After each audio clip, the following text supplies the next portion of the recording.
Dalam video kali ini saya akan menjawab pertanyaan beberapa kawan. Ini ada beberapa orang menanyakan hal yang sama berkenaan dengan ini ya. Waktu itu saya pernah upload video tentang rangkaian tandon yang efisien gitu ya. Kemudian ada yang menanyakan bagaimana kalau menggunakan sumur, bagaimana agar lebih efektif dan efisien ya aliran airnya. Nanti kita akan bahas, tapi sebelumnya saya ngasih tahu dulu ke kawan-kawan. Mungkin di gambar saya nanti itu kayak perpipaan itu polos-polos aja ya, tapi kenyataannya di lapangan ya nanti tergantung situasinya ya kawan-kawan. Kalau memang perlu belok ya kalian harus belok, misalkan nanti ketemu dinding atau apa gitu. Tapi pada prinsipnya itu alirannya seperti itu. Nanti kalau sama misalkan kayak pipa 8 meter kan saya nggak akan menggambarkan sambungannya, kalian sambung sendiri. Terus bagaimana cara menyambungnya biasanya tukang pun mengerti. Terus kalau belokan itu harus dipasang elbow atau keni, itu tukang pun udah ngerti ya. Jadi saya nggak akan menggambar sangat detail. Kemudian di mana kalian perlu naruh stop kran segala macam itu tergantung situasi lapangan semuanya. Kita nggak bisa menggambarkannya secara detail di sini. Baik, ayo kita bahas dulu ya model pompa yang dipakai untuk mengisi tandon. Yang model pertama dulu ya, kita bahas dulu yang model pertama ini.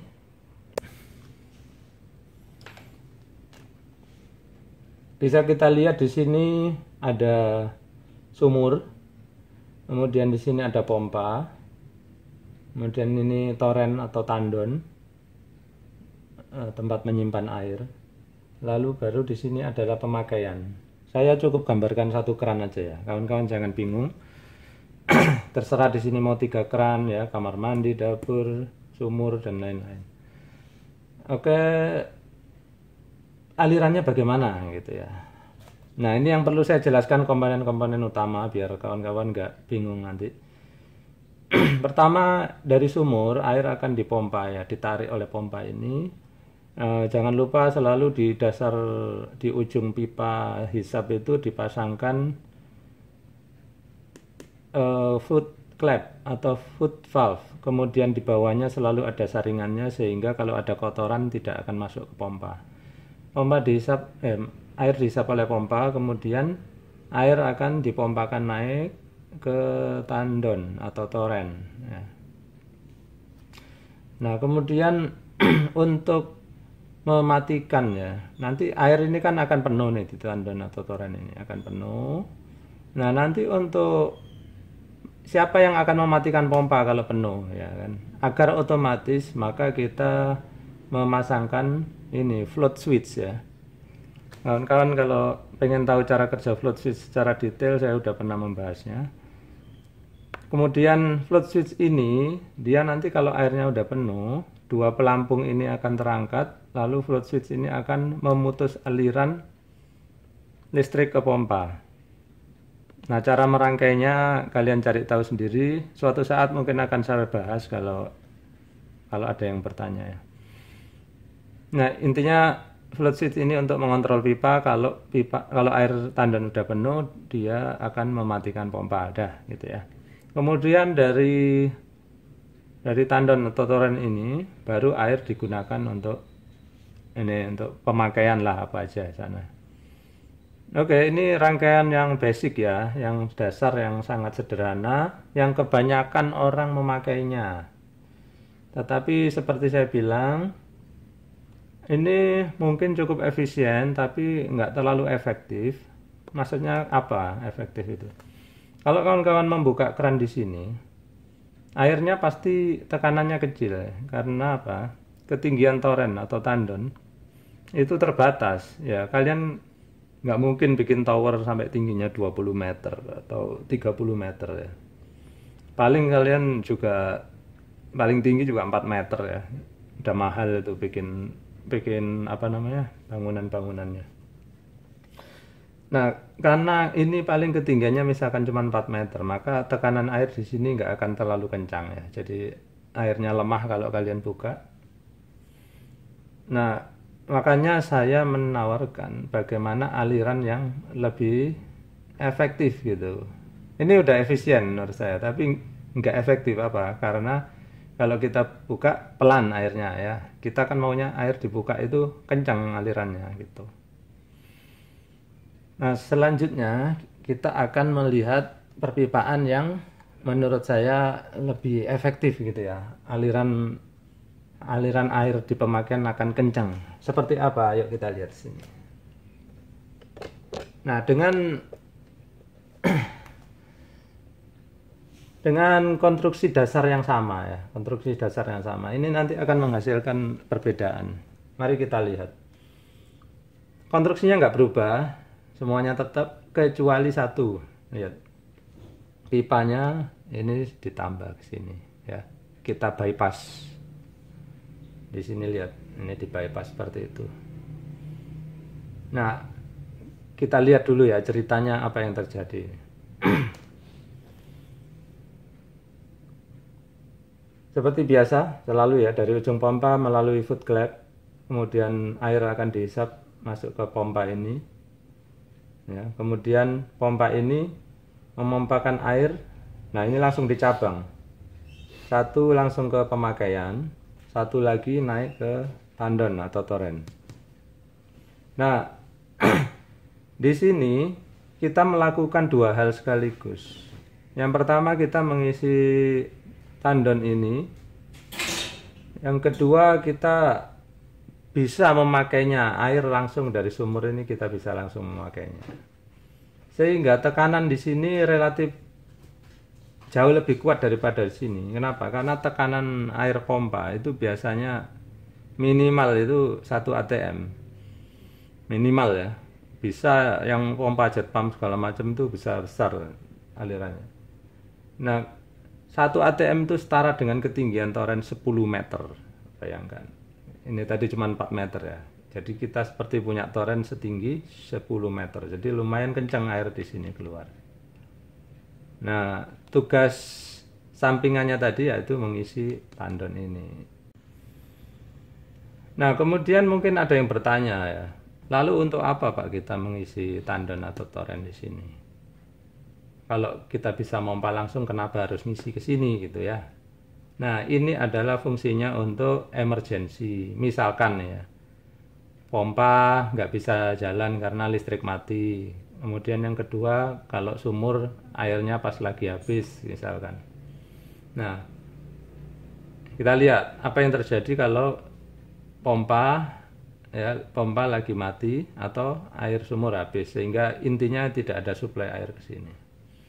Kita lihat ya, maka yang terjadi adalah nih, air dari tandon ya, dia akan menyuplai ke pemakaian. Lihat seperti ini. Simple ya, begitu aja. Jadi bedakan sama ini. Kalau ini air dari tandon selalu dipakai ke pemakaian. Kalau ini hanya pada situasi emergency.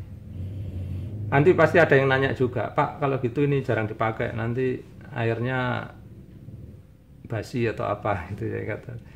Nah, air ini kalau kalian pengen pakai ya gampang, matiin aja pompanya, selesai urusannya, gitu aja. Gampang kan? Nah, kemudian mungkin untuk kawan-kawan yang baru melihat video-video saya yang sebelumnya belum pernah ikut ya, ketika pompa jalan ada yang menanya mungkin ya, Pak, kalau pompa jalan terus kenapa air nanti nggak ke sini Pak? Gitu. Kenapa air nggak ke sini? Nah, ini di sini tadi bedanya ini sama ini. Di sini saya tambahkan check valve. Check valve atau orang bilang, ada bilang klep tabuk, ada yang bilang apa tusen klep, ya sama semua. Kemudian nanti ada yang nanya tipenya apa Pak? Ada yang spring, ada yang swing. Saya pernah bahas. Kalau masalah tipe itu tergantung posisi. Kalau dia vertikal kayak gini itu kalian pakai yang spring. Tapi kalau bisa horizontal, misalkan kalian pasang di sebelah sini ya, itu saya anjurkan pakai aja yang model swing ya, yang klep tabuk itu. Jadi yang plek. Oke, sekarang mungkin kawan-kawan masih ada yang pertanyaan tersisa ya. Terus kemana Pak ini tadi float switch kok nggak ada? Kok diganti? Ini saya ganti sama float valve ya. Jadi klep pelampung. Kemudian ada yang berubah juga dengan pompanya. Kenapa berubah? Jadi ada pressure switch-nya, ada tabung udaranya. Nah, jadi gini keterangannya ya. Sekarang kalian bayangkan, misalkan ini saya nggak ganti pakai float valve atau klep pelampung, saya tetap pakai ini, tetap pakai float switch. Nah, ketika saya tetap pakai float switch, air waktu kita lagi pemakaian di sini itu kan pompa nyala tuh, pompa nyala. Kalau saya pakai float switch, pompa di sini dia kan nanti akan dimatikan oleh float switch gitu loh. Sehingga ketika di sini sudah penuh, saya membuka keran di sini, maka pompa nggak akan bekerja. Karena apa? Dia masih dikontrol oleh float switch. Seperti itu. Jadi terjadi kesalahan pengontrolan gitu. Nah, seperti itu ya kawan-kawan. Terus bagaimana sih cara kerjanya float valve dan tabung udara sama pressure switch ini? Yuk kita ulang sedikit ya. Mungkin kawan-kawan nggak semuanya mengikuti video saya dari yang edisi sebelumnya. Perhatikan sini. Kalau ini tadi mudah-mudahan udah jelas cara kerjanya ya. Dia dikontrol oleh ketinggian. Kalau udah tingginya udah tercapai, float switch akan mematikan pompa. Sekarang yang ini kita lihat. Kita lihat urutan kerjanya dulu ya. Tadi kan pompa, dia memompa ke sini, juga memompa ke tandon itu. Nah, pompa akan menyala ketika ada orang pakai air atau level air di tandon udah turun ya. Sama karena mungkin dipakai juga. Nah, pompa akan jalan nyit gitu kan. Kemudian misalkan orang udah nutup kan, nutup. Ini yang ke sini kalau masih kosong dia akan ngisi terus, ngisi. Ketika dia penuh maka dia akan menutup. Ya, ditutup klepnya di sini otomatis oleh bola pelampung. Udah ditutup, Lalu di sini tekanan kan naik karena nggak ada air, nggak bisa lari kemana-mana. Sini ditutup, sana juga udah ditutup. Akhirnya tekanan meningkat menjadi misalkan 2 atm misalkan ya. Nah, tekanan tabung udara di sini akan merasakan tekanan sehingga air mulai memasuki sini pada level tertentu ya, tinggi sampai 2 atm tadi. Nah, ketika tercapai 2 atm ya, pressure switch ini akan mematikan pompa. Jadi dia kena dorong tekanan yang 2 atm, klik, mati gitu. Jadi pompa mati. Seperti itu ceritanya ya. Kemudian ketika ada orang membuka keran di sini, langsung air dari sini itu dari dalam tabung udara air terdorong keluar sampai turun. Kemudian setelah tercapai, karena tekanan udah mulai menurun ya, udara di sini kan mendorong, tekanan udah mulai menurun karena air di sini juga dipakai. Maka pressure switch merasakan ada penurunan tekanan sehingga mencapai sekitar 1 atm, maka dia akan menyambungkan dan menyalakan pompa kembali. Klik, langsung nyit, putar lagi. Itu yang kawan-kawan dengarkan, dia bunyikan tek, kemudian mati gitu kan, kemudian tok nyala gitu. Nah, sekalian aja ya saya terangkan, kalau tabung udara ini tidak kalian pasang atau dia sudah bocor, maka pressure switch ini nanti akan bunyi cetak-cetok yang cepat ya. Tek tok gitu. Nah, seperti itu, mudah-mudahan jelas ya kawan-kawan. Nah, kemudian nanti ada aja pertanyaan ya, Pak, bagaimana caranya pompa ini nanti bisa mati sendiri kalau air di sumur ini habis gitu. Nanti kalian bisa manfaatkan ini tadi. Sebetulnya ini permasalahan umum ya. Di sini juga bisa terjadi, di sini juga pasti bisa terjadi gitu. Kalau air udah habis, pompa akan nyedot angin kosong, angin aja, nggak ada airnya. Sehingga pompa jalan terusnya karena apa? Nggak ada air. dikiranya air belum naik kan, dipompa terus. Nah,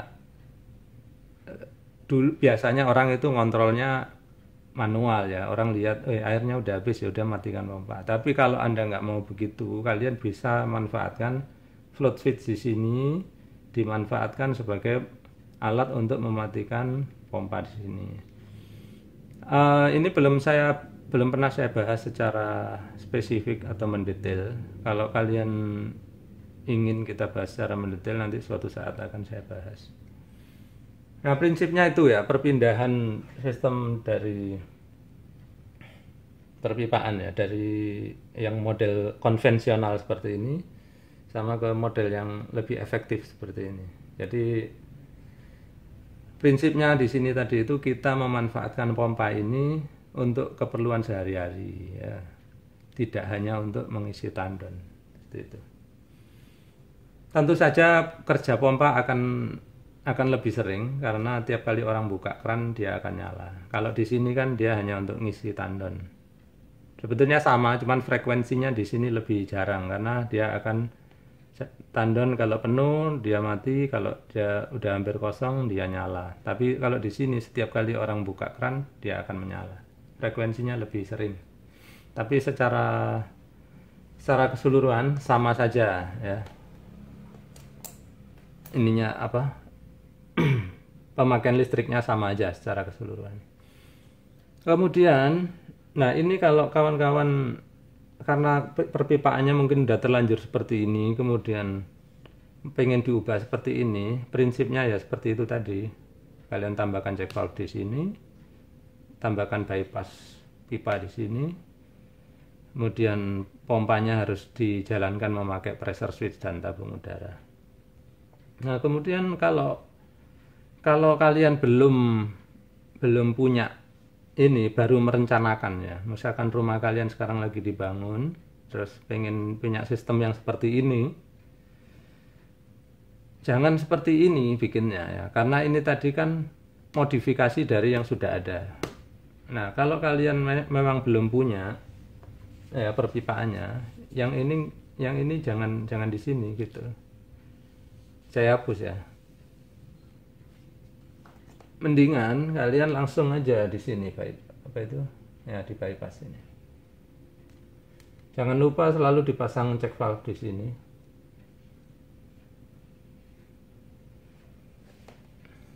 Nah, kalau kalian dari awal sudah merencanakan dengan baik, maka kalian akan mengirit ya, lebih efisien memakai pipanya ngirit. Ini kan ada dua yang ke atas, ada yang ngisi, ada yang keluar dari tandon. Di sini jadi satu, ngisi iya, keluar iya. Loh kok bisa gitu? Banyak orang yang setengahnya kebingungan begitu saya jadi di rumah ya maupun di tempat kerja saya pasang tandon itu seperti ini, itu rata-rata orang kebingungan. Kok bisa satu pipa untuk ngisi sama untuk pemakaian gitu. Oke, mudah-mudahan kawan-kawan nggak bosan ya. Saya yang baru-baru lihat ini mungkin belum mengerti. Ayo kita bahas ya. Ketika air atau pompa menyala, maka yang terjadi adalah pemakaian di sini bisa langsung pakai pompa ini ya, gitu kan. Kemudian air bisa naik juga mengisi ke tandon sini. Nah, di sini otomatis tidak pernah memerlukan tandon ya, karena pompanya jalan normal gitu, jalan seperti biasa, bisa menyuplai air. Nah, ketika pompa mati karena listriknya mati ataupun air di sini habis, maka yang terjadi adalah air akan turun ke sini seperti itu. Jadi proses, kalian perhatikan tadi bahwa proses naik dan proses turun itu tidak pernah terjadi bersamaan. Makanya kita manfaatkan hal tersebut dengan pipa yang single aja, satu aja. Jadi ngirit, ini pakai dua, ini satu. Bagus kan? Jangan lupa cek valve selalu arahnya ke arah sana gitu. Kenapa? Waktu tadi pompa bekerja agar pompa melalui atas. Kalau kalian nggak pasang ini, pompa bisa air dari pompa bisa lewat sini. Kemudian bisa tumpah-tumpah ya, air meluap-luap gitu. Karena di sini nggak ada penutupnya. Kalau dari atas ada float valve yang menutup. Ya demikian dulu kawan-kawan ya. Mudah-mudahan keterangan yang cukup panjang ini tidak membosankan. Terus nanti saya akan bikin video lain yang pertanyaan-pertanyaan yang lain. Mohon maaf ya masih ngantri kawan-kawan karena banyak sekali yang menanyakan tentang kebutuhan masing-masing ya, masing-masing situasi rumah beda-beda gitu. Sementara ini dulu, mudah-mudahan bermanfaat. Terima kasih.